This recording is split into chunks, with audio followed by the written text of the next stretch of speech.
Atlântida no Reino da Luz. Roger Bottini Paranhos. Capítulo 2. Ano Novo Solar. A manhã estava belíssima e, apresentando um céu azul espetacular, brindava-nos com a sua beleza, enquanto magníficos raios solares surgiam no horizonte, para abençoar a vegetação exuberante da Atlântida Ocidental. A capital, Poseidones, estava em festa.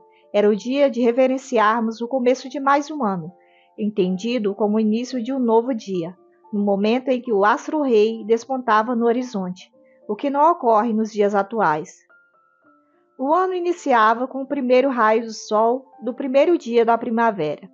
Éramos um povo essencialmente solar.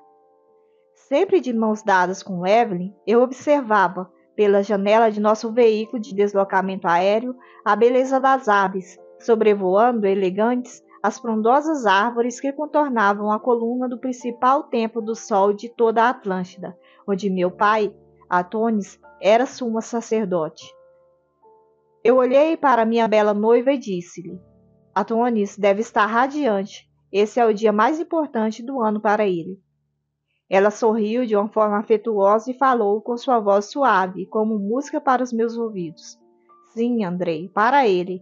O primeiro dia do ano é sempre muito especial. Lembro-me, até hoje, de sua emoção, quando nos abençoou em nosso primeiro ano como sacerdotes do Vril. As lágrimas corriam de seus olhos, denunciando toda a felicidade por nos batizar em nosso início de carreira. Eu concordei com um gesto sereno e falei, enquanto acariciava sua pequena mão. Lembro-me também. Atuones queria que eu fosse um sacerdote do sol, como ele, mas minha vocação para o Vril era indiscutível.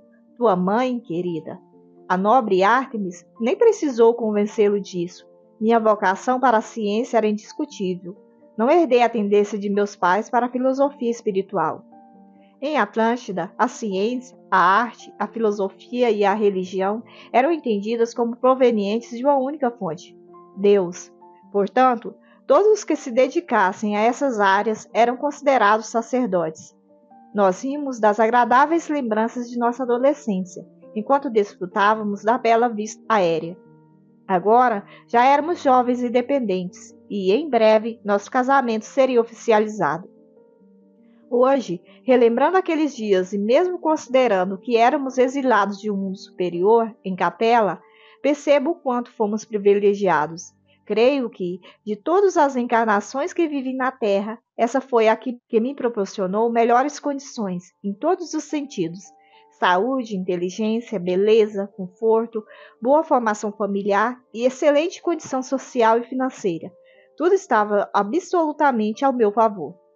Acredito até que essa foi a vida em que fui mais belo, entre todas as que Deus me ofertou no planeta azul. Como filho de Atonis e Krish, herdei perfeita genética, oriunda da mais pura linhagem da raça branca de Poseidon. Eu era surpreendentemente parecido com meu pai, a ponto de os amigos brincarem, dizendo que eu era o clone dele. A civilização atlântica dominava perfeitamente essa técnica. Somente nas personalidades eram diferentes. Como a velhice e a degradação física entre esse nobre povo só ocorria próximo aos 100 anos de idade, nem parecíamos pai e filho, e sim gêmeos ou então apenas irmãos muito parecidos. Nossa maior diferença, quando estávamos fado a fado, eram nossas vestes. F usava os trajes sagrados do sumo sacerdote no Templo do Sol. Uma túnica branca com cordéis e adornos dourados, sandálias em estilo semelhante ao grego, quase sempre da mesma cor dourada. Seus colares solares também eram muito marcantes, sem contar o adorno na cabeça, que se assemelhava a uma coroa de ouro. Eu vestia uma roupa justa ao corpo, calças e blusas semelhantes às vestimentas atuais, porém mais confortáveis, sempre da cor bege e com um poderoso símbolo do Vril no peito. Nos momentos de lazer, usávamos vestes informais, mas a trabalho e em grandes celebrações vestíamos roupas que identificavam nossas atividades dentro da grande sociedade atlântica. Assim como meu pai, eu era alto, tinha 2 metros.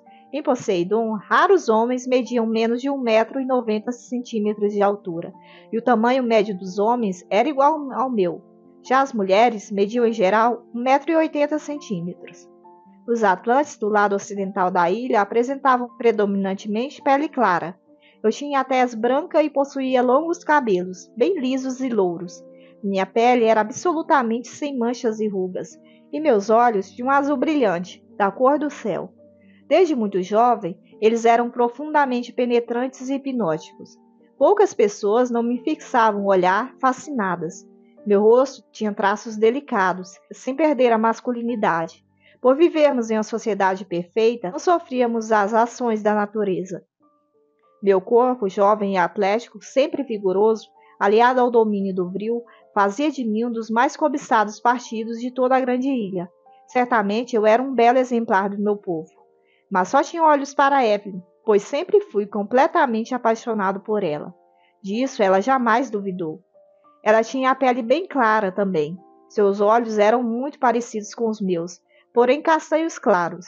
Ela media em torno de 1,80 m de altura. Sua beleza delicada me fascinava. Aparentava ser frágil como um beija-flor. Entretanto, algumas vezes, impressionava-me com sua determinação, semelhante à de uma águia. Eu amava mais que tudo na vida. Adorava passar horas apreciando seus mais despretensiosos movimentos, suas delicadas mãos acariciando o pelo macio dos gatos, seu andar elegante, que representava a alegria da vida. Tudo nela era mágico ao meu olhar.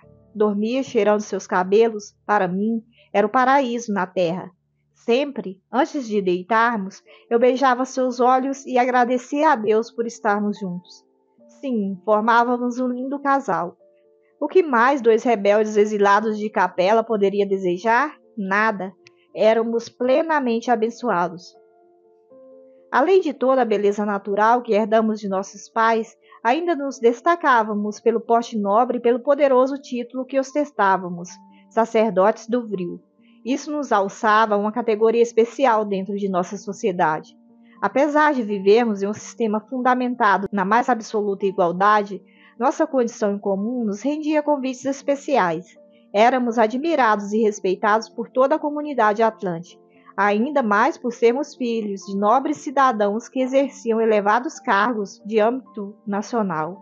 Os pais de Evelyn eram muito destacados. A bela e nobre Ártemis era vista como uma das principais sacerdotisas do vril de todos os tempos. Alguns diziam que não havia um registro de uma mulher que dominasse o quinto elemento de forma tão abrangente em toda a história do continente. E isso que as mulheres ocupavam o mesmo espaço dos homens. Não havia distinção alguma com relação ao gênero, sendo muito comum as mulheres terem elevados cargos, inclusive no sacerdócio científico, assim como acontecia com Ártemis.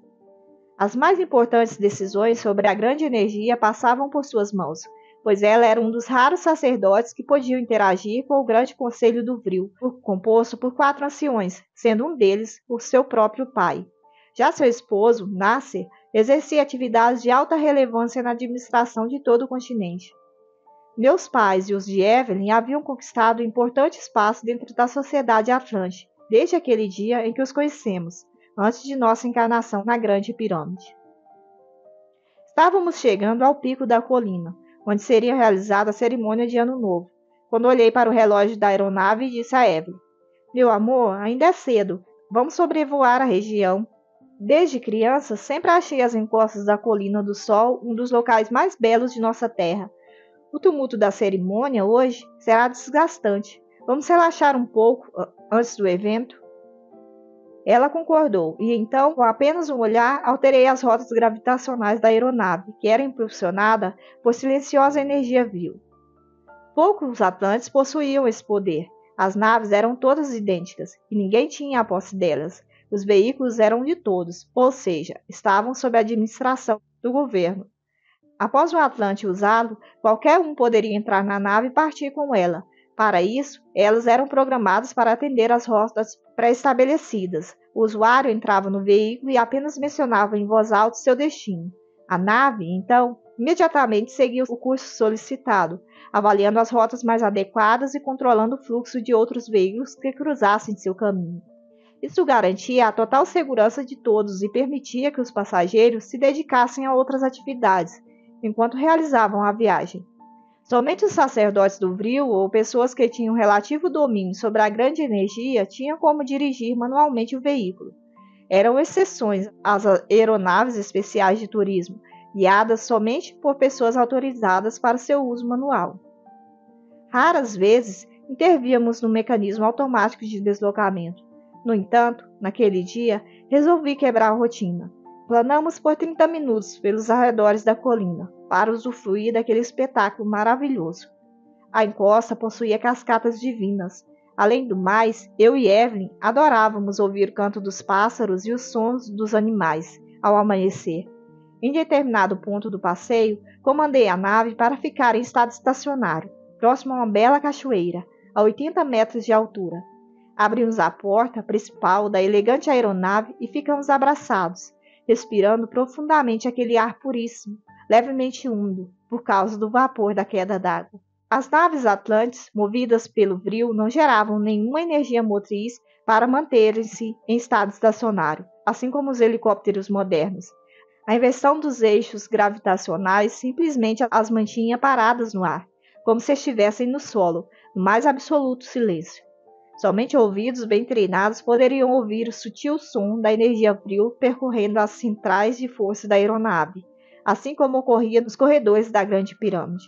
Quando em movimento, só ouvíamos o som do atrito do vento na fuselagem. Eu, então, abracei Evelyn um pouco mais forte e disse-lhe, ao pé do ouvido: "O que posso querer mais? Nossa vida é absolutamente perfeita. Todos os dias, quando acordo, agradeço ao Espírito Criador por tantas dádivas." Ela concordou com um meigo sorriso, enquanto retribuía o abraço.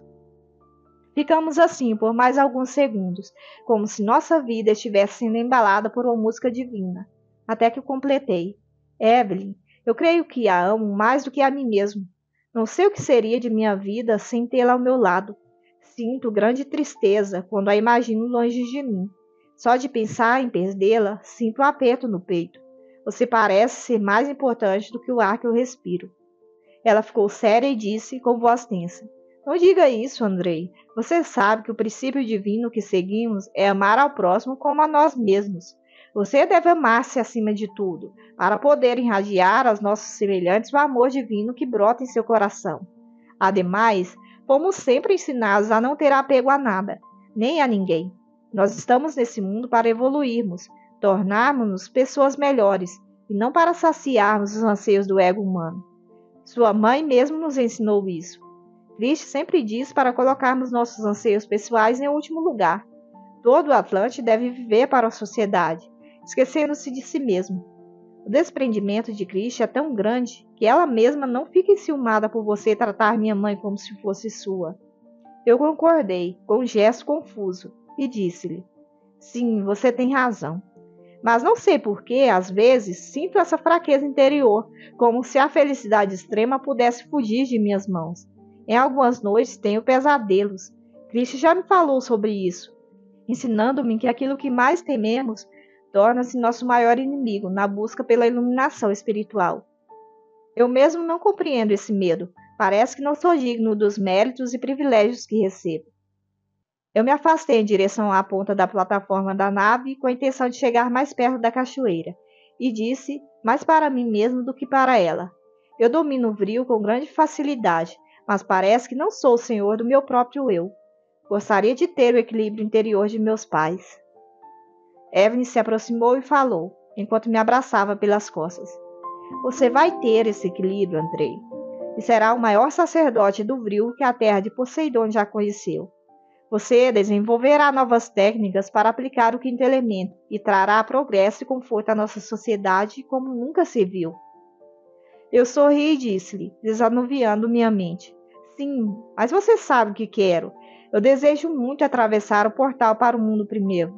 Desejo viajar pelo restante do globo, para a esfera da terceira dimensão, e utilizar o Vril para ajudar esses povos primitivos que estão além do nevoeiro que encobre os limites de nosso reino. Quero atravessar as brumas das fronteiras que nos separam dessa terra de sofrimento." Ela concordou serenamente e disse, beijando meu rosto com um brilho no olhar: "Claro, meu amor, essa é a aplicação mais bela do Vril, promover a cura e melhorar as condições de vida de quem sofre. Se essa for a vontade de Deus, você ajudará a promover o progresso das almas que nasceram na esfera de dor da Terra. Abençoados somos nós, por termos nascido em Poseidon. Eu concordei com as palavras de minha amada noiva e disse: sim, pedirei aos nossos pais que nos permitam conhecer definitivamente esse mundo de que só temos notícia pelos relatos das equipes que trabalham para assisti-los. Mas agora, vamos para o Templo do Sol. Está quase na hora da cerimônia. Quero que meu pai me veja lá, prestigiando mais esse dia de imensa alegria para ele. Rapidamente fechamos a porta da aeronave e nos dirigimos ao topo da colina. Lá estacionei o veículo serenamente na área destinada, nas proximidades do Templo do Sol. A porta de material vítreo de alta resistência se abriu e descemos radiantes da aeronave. Tínhamos a força da juventude e um mundo pleno de grandes realizações pela frente. Ártemis, a quem eu chamava de minha segunda mãe, havia me dito, dias antes, que depositava em mim esperança muito grande com relação ao uso do vril. Apesar de sua filha ser uma grande sacerdotisa da grande energia, ela me afirmou, confidencialmente, que esperava de mim algo raro, nos anos vindouros, materializar o vril. Poucos sacerdotes, durante séculos, tinham realizado esse fascinante processo de manipulação do quinto elemento. Em geral, conseguiram isso por breves segundos, sempre dentro do templo principal da Grande Pirâmide. O único que realizou um feito realmente espetacular nesse sentido foi Antúlio, o grande avatar de Atlântida, aquele que recebeu a mensagem da luz diretamente do Cristo planetário, assim como ocorreria com Jesus e outros grandes iluminados de nossa humanidade no futuro. Antúlio, poucos anos antes de voltar para o reino espiritual, materializou o vril na forma de uma chama eterna, em um dos altares das diversas salas de meditação da Grande Pirâmide. Segundo os antigos, aquela chama estava acesa e intocável desde a vinda de nosso Messias, séculos antes do período que estamos narrando.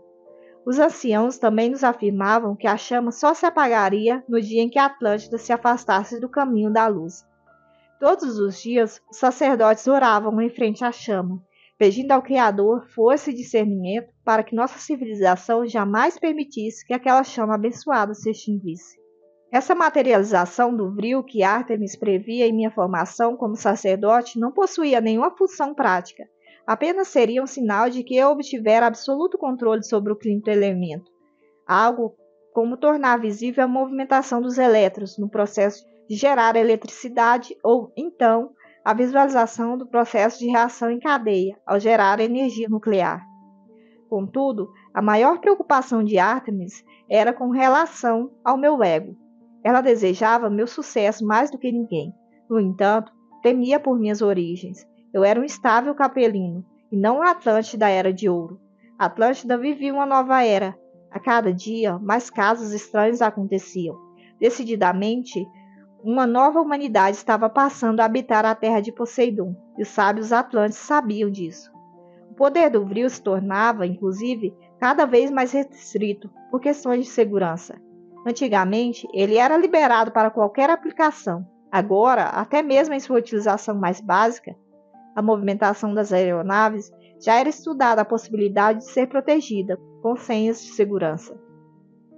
E assim, pouco a pouco, eu me tornava o centro das atenções, e os elogios tornavam-se inevitáveis. Inclusive, a cerimônia de que iríamos participar estava sendo filmada e retransmitida para todo o continente. Em termos religiosos, aquele evento do qual poucos poderiam participar era comparável à missa do galo rezada pelo Papa na Capela Sistina, em Roma. Em alguns momentos, tornava-se visível em meu semblante aquela mesma arrogância e prepotência que eu havia cultivado, com raízes profundas em minhas vivências em tríade no sistema de capela. O nariz empinado, o peito estufado, como se eu fosse um pavão. Tomava isso evidente para os olhos dos mais observadores. Lembrando as estrelas da música pop da atualidade, eu posava para fotos, respondia perguntas para jornalistas e fazia questão de deixar marcada minha presença em qualquer evento. Meus pais nada percebiam. Atone sempre foi meio avoado, até mesmo em sua encarnação como faraó Akhenaton, na 18ª dinastia egípcia. Minha mãe, Cristi, bom, vocês sabem como são as mães de todos os tempos, sempre vendo somente o lado bom de seus filhos, ainda mais quando ele se sobressai. Já a Artemis analisava meu perfil psicológico de forma discreta, sem nada dizer, e, mesmo assim, não conseguia evitar totalmente o envolvimento emocional. Era como uma segunda mãe para mim, agia muitas vezes como tal. Quero, nessa narrativa, abster-me de relatar, a todo momento, os avanços tecnológicos de Atlântida, em alguns pontos muito superiores aos atuais. Obviamente que tínhamos recursos para captar e transmitir imagens e sons com nossa tecnologia, que era, em todos os aspectos, superior aos recursos digitais atuais. Receptores em cristal de quartzo captavam as transmissões magnéticas com facilidade, em qualquer canto do grande continente, desde o Portal, na costa da atual Flórida, na América, até as Ilhas Canárias, na Europa, inclusive algumas colônias próximas, fora da Atlântida, captava esses sinais, mas a qualidade caía significativamente, por ser um mundo de natureza mais grosseira. Da mesma forma, tínhamos aparelhos de comunicação semelhantes aos atuais telefones celulares, contudo, a tecnologia era baseada no brio, portanto, chamaremos, nessa narrativa, apenas de telefones móveis. Em seguida, vieram os cumprimentos usuais dos amigos, entre eles Rio e Arnak. Esse último eu considerava como verdadeiro irmão. Ele era muito parecido comigo, porém com o cabelo quase branco de tão louro e com os fios levemente cacheados. Essa nossa afinidade vinha de longa data. Fomos amigos em várias encarnações anteriores, no sistema de capela. Sempre namorador, ele aparecia nos eventos cada vez com uma nova companhia. Sua estabilidade emocional em nada era espelhada no perfil de seus pais, autênticos atlantes, assim como nossos pais. Eu estranhava aquela instabilidade de Arnak com relação ao amor. Eu só tinha olhos para Evelyn. Nem a mais bela mulher de Atlântida poderia atrair meus olhares. Minha noiva era tão perfeita aos meus olhos que eu me completava totalmente. As outras mulheres de toda a humanidade eram para mim apenas irmãs, às quais eu desejava toda a felicidade do mundo.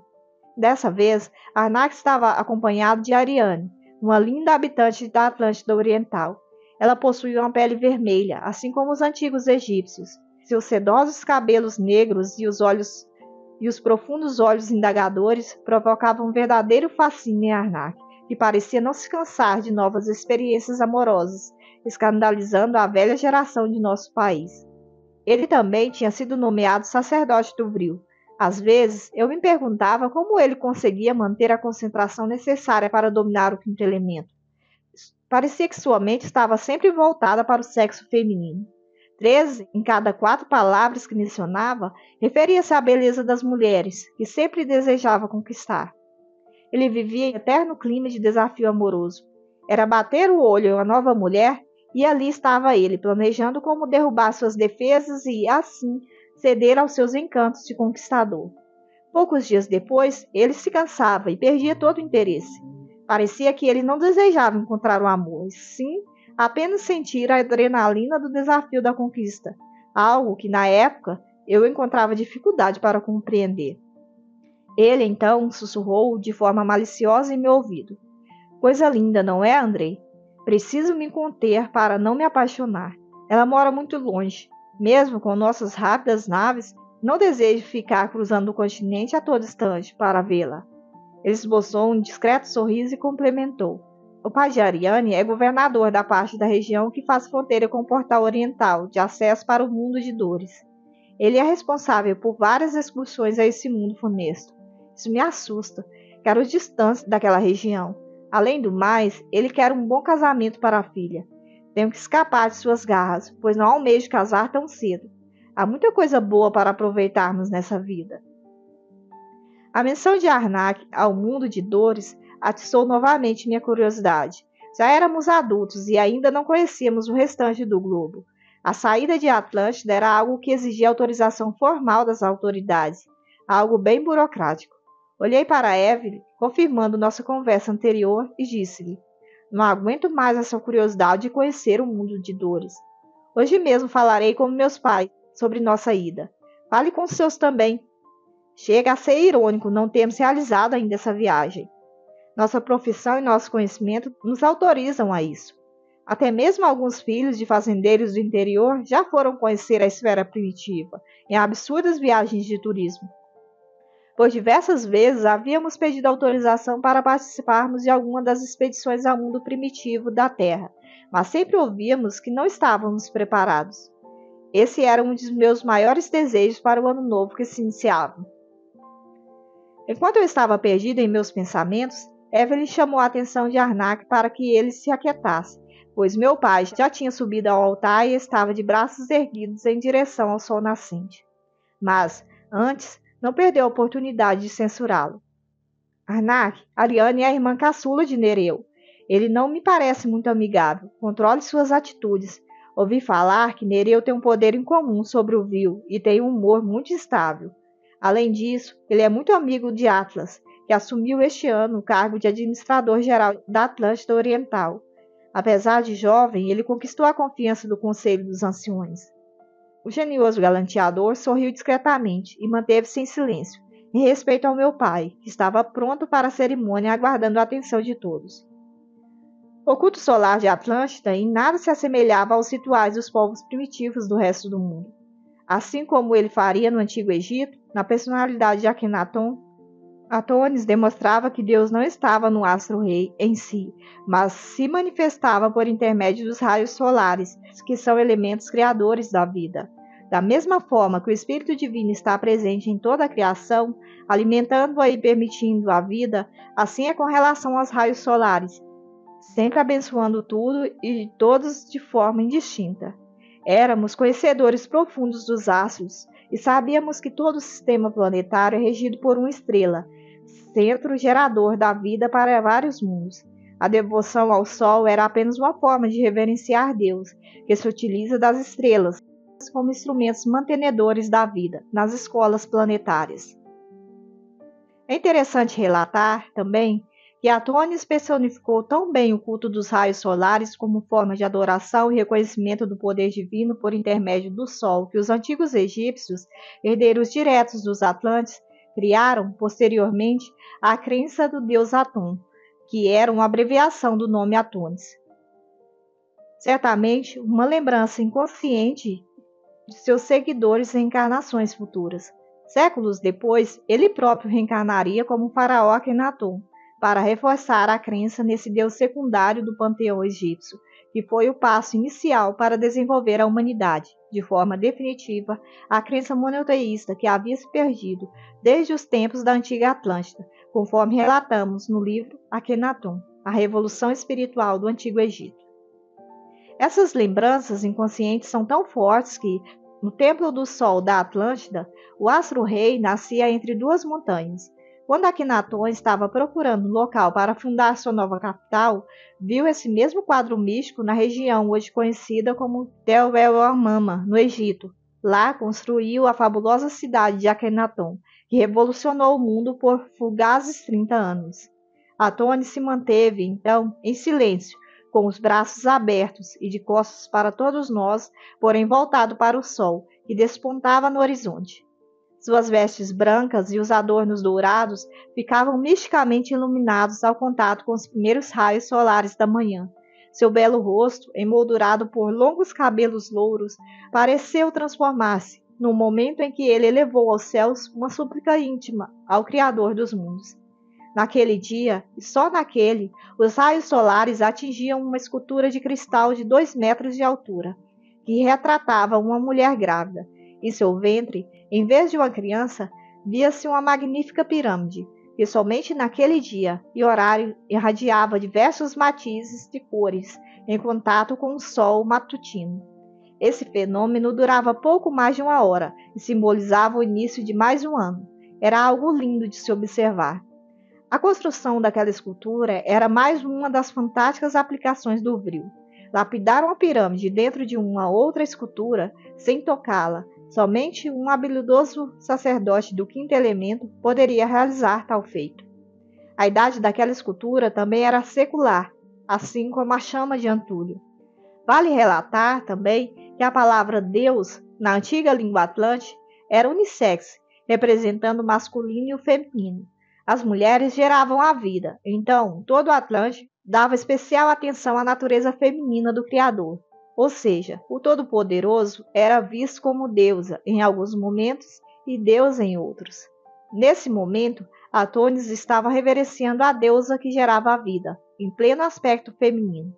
Já nos primeiros segundos em que os raios solares atingiram a escultura, provocando o fenômeno de cores já relatado, Atônis passou a falar com sua voz doce e eloquente. Sua devoção ao espírito criador sempre foi algo que muito me emocionou. Criadora da vida, Senhora de todos os mundos, mais uma vez se manifesta aqui aos nossos olhos um símbolo do teu poder magnânimo. As forças que manipulas no macrocosmo, representados aqui em nosso pequeno símbolo de teu poder criador. Sabemos que tu, nossa mãe, geras a vida e a alimentas, assim como nós, teus filhos, fazemos com as crianças, desde o homem até os animais, nossos irmãos menores. Nesse momento, alguns arpistas e violinistas passaram a tocar seus instrumentos, uma melodia divina que encantou-nos todos, enquanto Atônis prosseguia com sua oração divina. Senhora da vida, abre nossos olhos para percebermos sempre a beleza das pequenas coisas que vemos na natureza e quão é importante mantermos a harmonia da obra que tu criaste. Nós dominamos a tecnologia do vril, manipulamos a tua obra criadora por meio da engenharia genética, aperfeiçoando nossa forma de manifestação física. Atingimos o saber, mapeamos a vida, mas em nenhum momento esquecemos que tudo isso nos foi permitido por tua infinita bondade. Caso contrário, nada disso nos seria possível. Também não esquecemos que o avanço deve ocorrer sempre em harmonia, jamais provocando destruição ou desarmonia. Permita-nos, ó Grande Mãe, que jamais nos escape da memória que o progresso deve trilhar o caminho do amor. Atônis manteve-se em silêncio por alguns instantes e ficou observando o disco solar no horizonte. Em seguida, voltou-se para nós e passou a examinar o público presente. Eu estranhei aquele procedimento. Meu pai parecia estar nos suplicando algo, no imo de sua alma. Em seguida, vi duas grossas lágrimas correndo em seus olhos e apertei firme a mão de Evelyn. Senti um aperto no peito. O que estava se passando com Atônis? Ele então esclareceu-nos. Desculpem-me, meus irmãos, por essa minha demonstração exterior que não condiz com o momento, mas meu coração sofre com os rumos que nossa sociedade está seguindo. Quero aproveitar esse instante em que essa cerimônia está sendo transmitida para os 64 milhões de habitantes de nosso país para expor minhas preocupações. Mas o ano se inicia, e a cada novo ano vemos que nosso povo está perdendo seus valores. Todos nós sabemos que uma nova humanidade está reencarnando nesse paraíso que chamamos Terra de Poseidon. Os pais precisam saber orientar seus filhos, para que eles também consigam perceber a importância de amar e proteger sua terra e seus semelhantes. As novas gerações trarão em seus corações dúvidas e dilemas internos de suas vivências anteriores do mundo em que vieram. O inconsciente de nossos filhos está povoado de pequenos dramas, que nem mesmo eles saberão interpretar. Cabe-nos dedicar-lhes muito amor e orientá-los a vencerem tendências que, algumas vezes, podem ser mais fortes do que eles mesmos. Enquanto meu pai falava, percebi que minha mãe, Cristi, sentada elegantemente ao seu lado, de pernas cruzadas e com seu porte nobre, digno de uma rainha, olhando-me com carinho, como se estivesse depositando em mim toda a esperança de que eu correspondesse às palavras do meu pai. Atônis era um grande homem, um idealista como poucas vezes o mundo conheceu. Um coração de ouro, ou melhor, de orical. Eu olhei para Cristi com firmeza e lhe disse, telepaticamente, pode confiar em mim. Ela sorriu e respondeu-me da mesma forma. Eu sei que posso, meu amado filho. Os Atlantes tinham bastante facilidade para se comunicar por pensamento, principalmente com seus afins. Mãe e filho tinham, então, capacidade de realizar isso a quilômetros de distância, sem contato ocular. Atônis abaixou os braços, estendeu as palmas das mãos para o público à frente e disse sorrindo. Talvez eu esteja me preocupando demasiadamente. Lamento por esse imprevisto na cerimônia, mas algo dentro de mim me dizia que eu deveria falar-lhe sobre isso. Vamos, então, orar à grande deusa e encerrar as festividades. E que esse novo ano seja de grandes realizações para todo o nosso povo. Que a Senhora da Vida nos abençoe. Enquanto meu pai prosseguia com as suas exposições, perdi-me em meus pensamentos. Olhei para Arnak e os demais amigos de minha geração e comecei a analisar nosso comportamento e compará-lo com o de nossos pais. Seria somente o conflito de gerações, impetuosidade de jovens? Sim, éramos diferentes deles. Parecia-me que eles eram mais devotados a Deus e aos valores da alma. Eles ouviam de forma mais clara e intensa a voz interior. Entre os jovens, muitos colocavam isso em segundo plano, até mesmo por não terem a profundidade espiritual necessária. Decididamente, nossos pais eram espíritos nobres, senhores de si, enquanto nós possuíamos um imenso porão de traumas interiores que desconhecíamos. A nova geração de Atlântida era como os icebergs dos mares gelados do norte. Tínhamos uma gigantesca área inconsciente submersa em nossas mentes, que não sabíamos reconhecer nem dominar. Assim, aquele mesmo medo anterior que eu havia narrado a Evelyn antes de chegarmos à cerimônia, tomou-me de assalto repentinamente. Em meu pensamento ecoava: o que será isso? Por que tantas perguntas sem respostas? Por que Atones e Crish parecem ser tão resolvidos, enquanto eu e meus amigos parecemos tão estáveis e suscetíveis a paixões? O que era Arnak e sua estranha instabilidade emocional?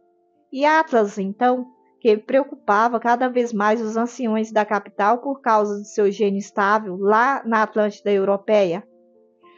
Por sua vez, Gadeir demonstrava perigosa ambição política no lado ocidental da grande ilha. Ele era diplomático e gentil, mas todos sabiam que aspirava ao mesmo que Atlas, poder absoluto. Muitas perguntas povoavam minha mente, e eu não encontrava as respostas. Além disso, havia a questão da supremacia dos Atlantes sobre a nova geração. Eles eram mais completos e perfeitos, tanto nos esportes como em todas as áreas, mostravam maior destreza e equilíbrio, desde uma simples dança, passando por atividades esportivas e terminando na competência profissional. Em tudo eles sempre eram superiores. Eu e meus amigos, por menos, tínhamos grande habilidade com o vril, o que diminuía esse sentimento de rancor. Já os milhões de habitantes comuns da nova geração nem isso possuíam. Eram seres medíocres, que não se destacavam dentro da perfeita sociedade atlântica, o que agravava seu sentimento de inferioridade. Isso, para espíritos exilados por sua arrogância, era algo muito amargo para digerir. Não foram poucas as vezes que vi a nova geração olhando com um preocupante despeito para os Atlantes da Era de Ouro. Os Atlantes capelinos irradiavam discreta raiva, que passava despercebida. Inclusive, invejávamos seu lento processo de envelhecimento. Alguns pareciam tão jovens quanto nós, mesmo tendo 20 ou 30 anos a mais. Nossas almas imperfeitas aceleravam o processo degenerativo dos perfeitos corpos que recebíamos de nossos pais ao ingressar na vida física. Lembro-me, como se fosse hoje, do dia em que perdemos o campeonato de um esporte muito parecido com o voleibol para o time de Atlantes da Era de Ouro.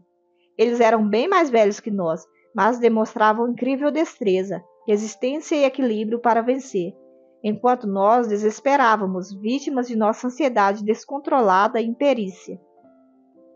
No final da partida, Rio, ofegante, com as mãos sobre os joelhos, olhou para nós e falou em tom de fracasso: não adianta lutarmos, eles são superiores a nós.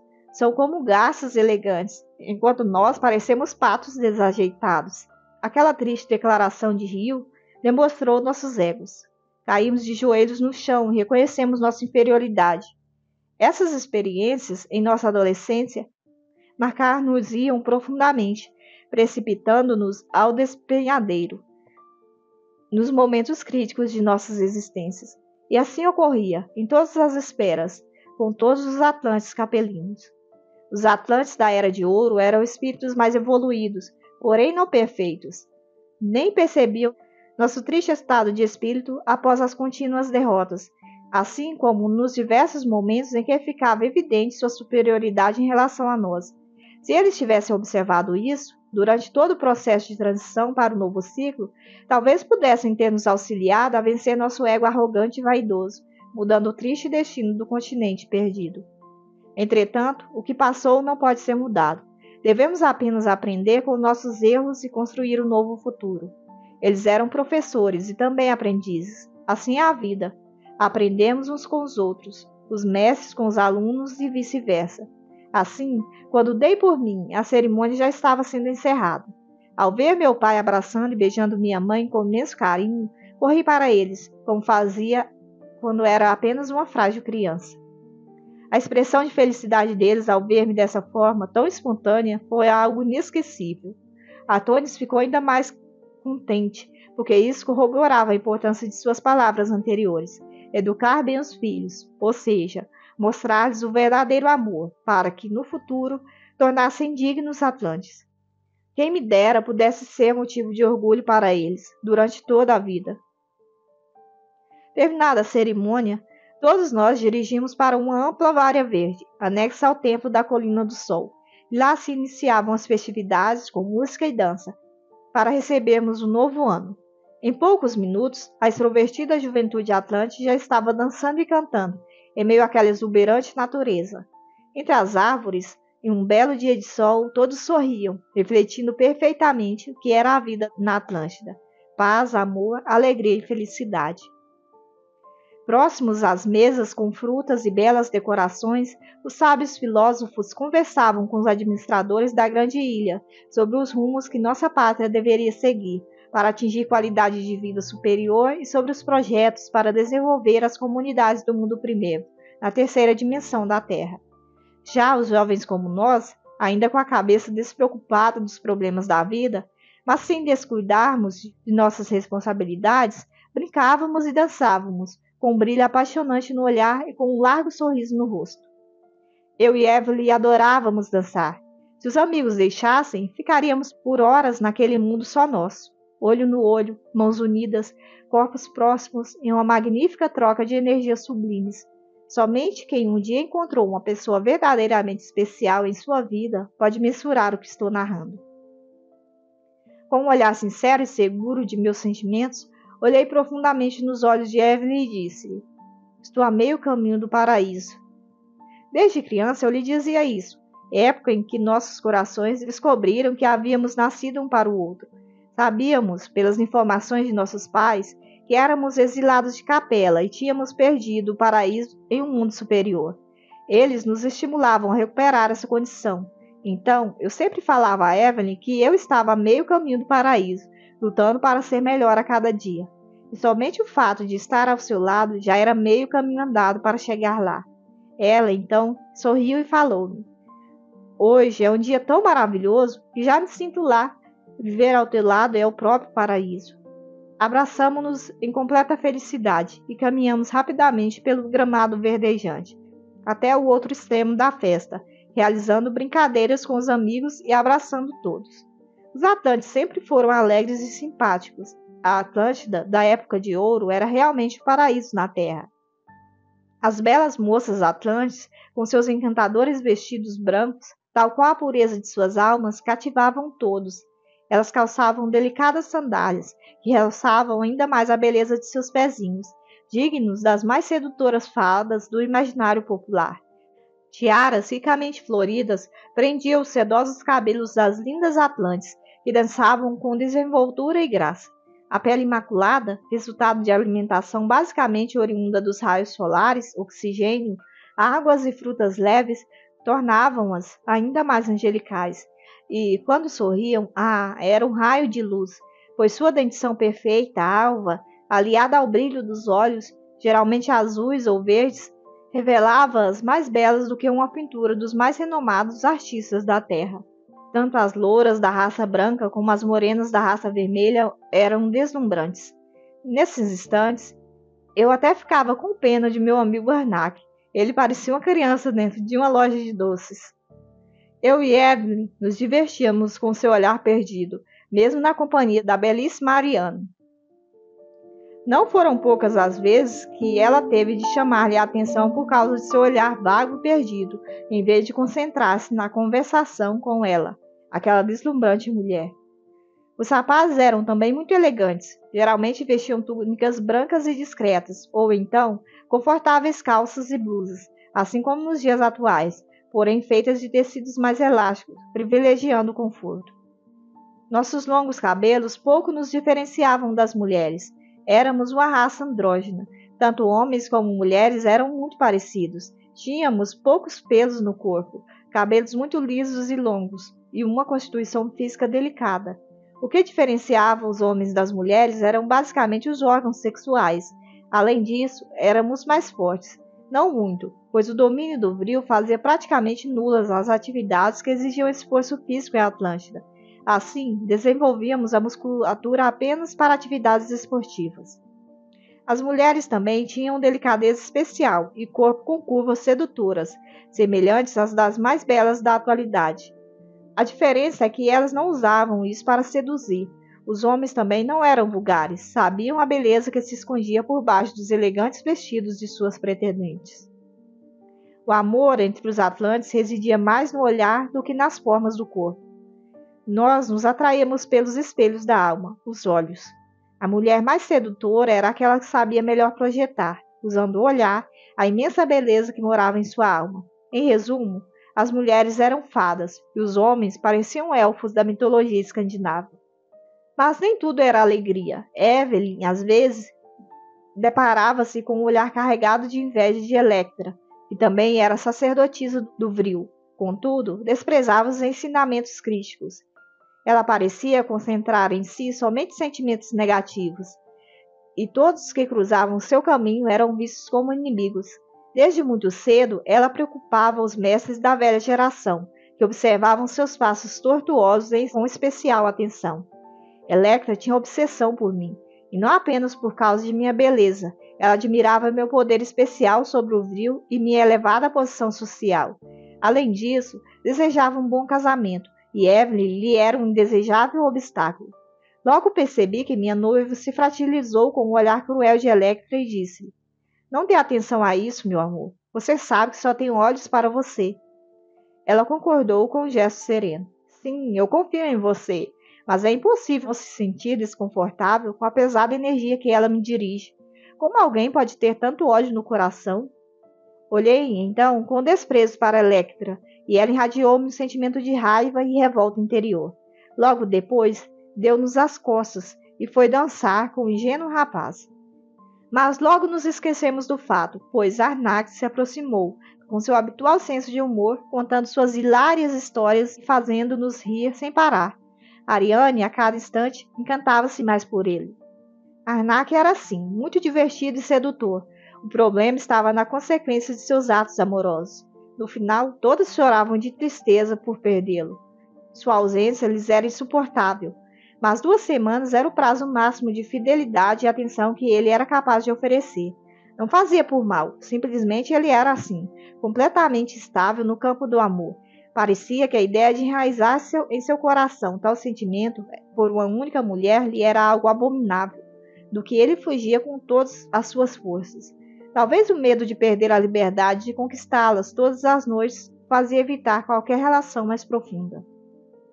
E assim nos divertimos muito naquele dia, desejando a todos um ano promissor, assim como se faz nos dias atuais. Realizamos muitas brincadeiras, conversas amenas, à sombra acolhedora das árvores, com os sábios anciões de Atlântida, até que, no final da tarde, Atonis chamou para si novamente a atenção e falou-nos com um largo sorriso no rosto. Que dia maravilhoso, meus irmãos! Momento de grande alegria para todos nós. O astro-rei já parte para o descanso na terra ocidental, abençoando-nos com seus distantes raios dourados. Obrigado a todos que vieram hoje aqui prestigiar nossa festa e que o ano seja repleto de grandes realizações.